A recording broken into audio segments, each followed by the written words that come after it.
Guys দেখতে পাচ্ছ ওই যে আমাদের মাচা। এখন আমরা ওই মাচায় যাবো, একটা বন্ধুর বার্থডে আছে।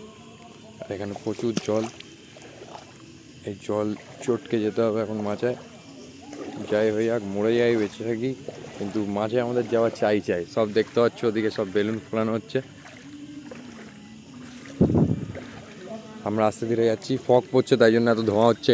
গাইস তোমরা খালি দেখো আমরা কিভাবে যাই, কারণ অনেকটা জল দেখতেই পাচ্ছ, হাঁটু পর্যন্ত জল চলে এসছে। ওই যে আমাদের মাচা, আস্তে আস্তে আমরা মাচার কাছে পর্যন্ত পৌঁছে যাচ্ছি। মানে দাবা খেলা হচ্ছে আর বেলুন ফোলানো হচ্ছে। এই দেখো গাইস, একটা কি বড় ব্যাঙ। এই ব্যাঙটা মানুষ খেকো ব্যাঙ। ব্যাঙটার নাম কেউ জানলে কমেন্ট করে দিও। এই ব্যাঙটাকে আমরা শুনু বলে ডাকি। মাচায় বেশ অনেক লোক হয়েছে আজকে। মাচাও দেখতে পাচ্ছ প্রায় ডুবে ডুবে যাচ্ছে।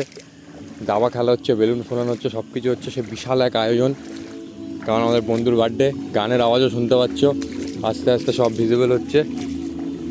আর এই যে জল, এত জল তোমরা দেখতেই পাচ্ছ, যে কেউ ডুবে যাবে। খুব সুন্দর গান চালিয়েছে এখানে। চারিদিকে দেখতে পাচ্ছ বেলুন ফেলুন ছড়িয়ে আছে।